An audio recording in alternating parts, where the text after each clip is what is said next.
ladies saying that you're just entertained by fun over here. How have I slept? Has my sleep been good? Boys, I woke up this morning, looked at my wrist, and I got the old Apple alerts. I was like, oh my God, I slept less than 3 hours. My biggest fear when I'm in an airplane is when you land, you flip over, and it happened. We also have an asteroid. It's the percentages of that asteroid getting and hitting us are going up daily. We hit 500 subscribers yesterday. We busted the 500 barrier. We're on our way to monetization. My respiratory rate was off and my body temperature was off. And I knew it. I peed 3 times last night. Your body temperature was off by 2.5 degrees. Your heart rate, like my average heart rate last night when I slept was 69. I get more news updates on this show than anywhere else in my life. It makes it better because when we fucking kick ass under sub conditions, that's the example we're trying to lead. According to the law of attraction, when you fear something, you're basically bringing it upon yourself. We're the mosquito and the universe is the great oak. We just haven't seen this happen in our lifespan. If it hits any whole fuck, have you seen Armageddon? I'm just making a joke, but an asteroid of any size hitting Earth is going to be fucking catastrophic no matter where the fuck it lands. So no matter what happens, the average man has one choice: live to the fullest today and continue to do that every day and not let the thought of this fuck him up. It actually sheared off the right wing and it flipped over so that the whole thing was upside down. Now again, everybody survived, but there was fuel running into the fuselage and everybody got out. But the craziness, just crazy. So we had to do emergency landing in Tennessee because there was something wrong with the plane.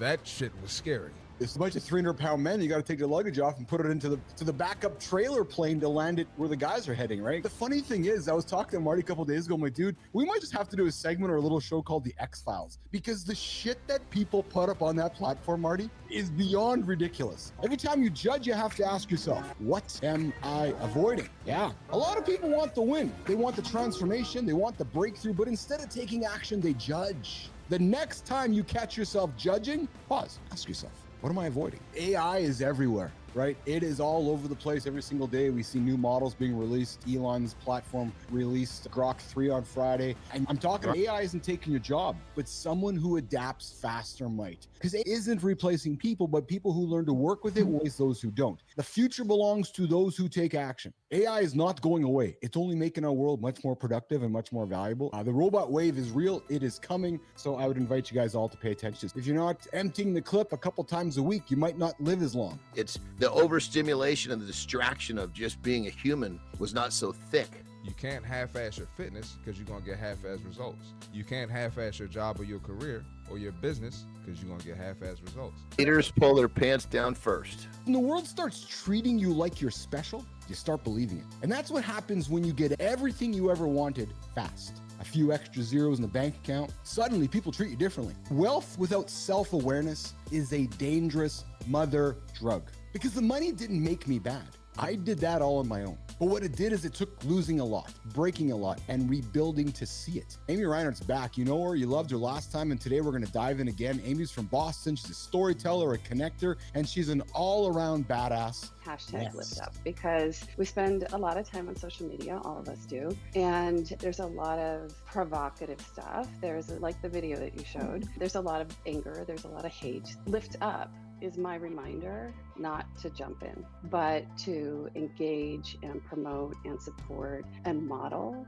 more positive behavior online. It's so hard to judge. We don't know what's going on with that woman, right? But something is, right? And that's where my more empathetic nature comes through, that if somebody needs to get attention in that way, there's clearly something else going on that we can't know and we shouldn't judge. What I'm trying to communicate in that statement is that clearly we all judge, right? And sometimes that judgment, that feeling of superiority that we get when we judge other people has more to do with what's going on inside of ourselves. If you boil it down and you really value your time, you will not do most of the dumb shit that we point out that people are doing. At what point does holding people accountable turn into just being an asshole? You can participate in an activity you don't believe in, or when you do catch a whiff of it here and there, when it's happening to you, you can use it as fuel. You can turn it into something positive.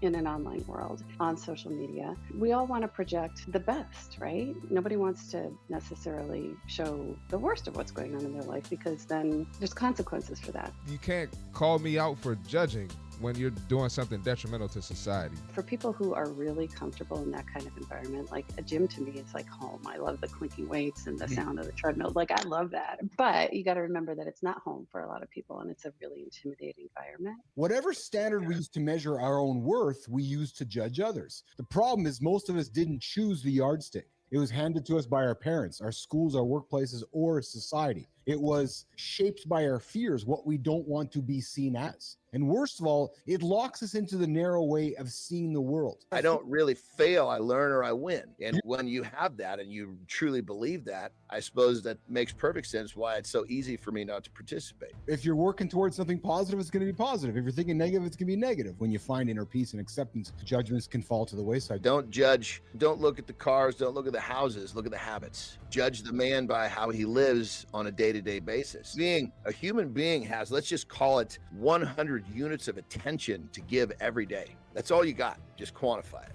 Why the hell are you going to take even one of your units and give it to somebody else in a negative fashion? Most judgments aren't about other people. They're about our own mirror. So I love Johnny's point. You got 100 units to use every single day. Use them appropriately. Don't waste your time negatively judging others. Success isn't about how others measure you. It's about how you measure yourself. I'm not going to subscribe to fucking wasting my attention to this dumb shit. Lift up to me is that reminder to not judge, focus on the positive, and stay focused there, because there's so many distractions. Judge somebody for what they're trying to do or their habits that they're doing instead of what the results are. Yes, I am. And I fucking had to work really hard to get here. Because most people don't live in a world where they're sucked into this shit and they don't have control over it. Fucking long. I live in my own fucking universe. Yes. And it was difficult to fucking get here. And I have to work at it every day to stay here. You will not succeed if you subscribe to this concept.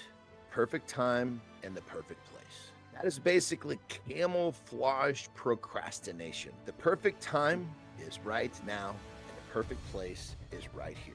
All these words you're typing in are adding no value to the future. Stop. I've really leaned into judging somebody's habits instead of judging somebody's results, because I know that everybody has their things, everybody has their issues, everybody has their challenges. But Johnny, as long as they're trying, how is that not positive? I want to live in a place where I look forward to the stuff that I have going on all around me. For me, it's just a formula of making sure that everything in my life, I get some sort of joy out of. Take that concept and do that inside every day. Now that's the world I'm trying to live in. Every day is the same. Yeah. It's because you're living on the wrong side of the Groundhog Day. I agree. When you can make that day like an amazing day. Most entrepreneurs don't want to admit you don't own your business owns you. Success should give you more life, not take it away. You sit down to create. The blank page stares back at you. Instead of feeling excited, you feel pressure. You need to publish. You need to grow. That's the trap of hustle culture, the constant grind that turns creativity into obligation and replaces joy with anxiety.